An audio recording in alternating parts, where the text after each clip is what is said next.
अस्सलाम वालेकुम। बीमारियां अचानक क्यों आ जाती हैं? आजकल हम अक्सर सुनते हैं कि लोग कह रहे होते हैं कि पता नहीं कैसी कैसी बीमारियां आ रही हैं, और अक्सर ये भी लोग कहते हुए दिखाई देते हैं कि बीमारियां अचानक आ जाती हैं, पता ही नहीं चलता। क्या वाकई बीमारियां अचानक आ जाती हैं? इसको हम आज ज़रा तफसील से देखते हैं। देखें, बीमारियां कभी भी अचानक नहीं आती। हर बीमारी आने के लिए प्रोसेस होता है, वो एक टाइम लगता है, लंबा अरसा लगता है उसमें, और बीमारी फिर आती है। और इसके अलावा कोई भी बीमारी ना अचानक आती है और ना उसको आप एक दो दिन में ख़त्म कर सकते हैं। बीमारी आने के लिए भी जिस्म में आहिस्ता आहिस्ता तब्दीली आती है, और बीमारी को ख़त्म करने के लिए भी आहिस्ता आहिस्ता ही तब्दीली ला के हम उस बीमारी को ख़त्म कर सकते हैं। जैसे हम हार्ट अटैक की मिसाल ले लेते हैं। हार्ट अटैक आता तो अचानक है, लेकिन क्या वाकई वो अचानक आता है? नहीं। देखिए, उसके पीछे कई प्रोसेस होते हैं। हम अपनी डाइट को कंट्रोल नहीं कर रहे होते, हम अपनी कोई एक्सरसाइज नहीं कर रहे होते, और इसके अलावा हम कोई ऐसी मेडिसिन वगैरह इस्तेमाल कर रहे होते हैं जो साइड इफ़ेक्ट कर रही होती है, और हमारे खून में उसके असरात आ रहे होते हैं, हमारा खून गाढ़ा हो रहा होता है, हमारे दिल के जो मसल्स हैं वो वीक हो रहे होते हैं। ऐसे कई सारे फैक्टर्स हैं जो मिलते हैं तो फिर हार्ट अटैक आता है। जैसे एक और मिसाल हम डायबिटीज़ की ले लेते हैं, शुगर। क्या शुगर एक ही दिन में इंसान को आ जाती है? नहीं, उसके पीछे भी एक लंबा प्रोसेस होता है।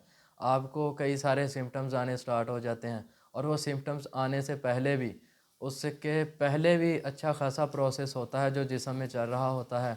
और अगर हम उसको बर वक्त कंट्रोल कर लेते हैं, अपनी डाइट को कंट्रोल करते हैं, अपनी डाइट को बेहतर कर लेते हैं, तो हमें शुगर आने के चांसेस भी बहुत कम रह जाते हैं। इसी तरह और भी बहुत सारी बीमारियां हैं। अब स्टमक पेन है, हम कहते हैं अक्सर हमारे लोगों में ये चीज़ आम हो चुकी है कि जी स्टमक पेन हो रही है तो वो कोई भी कैप्सूल यूज़ कर ले मैदे के लिए, और वो स्टमक पेन से रिलीफ हो जाता है। इसी तरह सर दर्द होता है अक्सर, हम किसी भी चीज़ के रीज़न को फाइंड आउट नहीं करते, हम उसकी मेडिसिन लेना शुरू कर देते हैं, हम ओवर द काउंटर मेडिसिन और पेन किलर्स वगैरह इस्तेमाल करने लग जाते हैं, जिससे हम वो मेडिसिन इस्तेमाल करके उन सिम्पटम्स को तो दबा लेते हैं। हम ये बात फाइंड आउट करने की ज़हमत ही नहीं करते कि हमें वो सिम्पटम्स आ क्यों रहे हैं। अगर हम उन सिम्पटम्स को फाइंड आउट करके कि ये किस वजह से आ रहे हैं, हम उसको कंट्रोल कर लें और उसकी तशख़ीस के बाद उसका प्रॉपर इलाज कर लें, तो हम किसी भी बड़ी और ख़तरनाक बीमारी से बच सकते हैं। और ये बात आज के बाद आप कहना छोड़ दीजिए कि बीमारियां अचानक आ जाती हैं। बीमारियां कभी भी अचानक नहीं आती। अपनी डाइट का बहुत सारा ख्याल रखें। अपने जो नॉर्मल रूटीन टेस्ट हैं ये आप लैब से करवाते रहें, ताकि आप किसी भी बड़े आने वाले ख़तरे से अपने आप को महफूज रख सकें।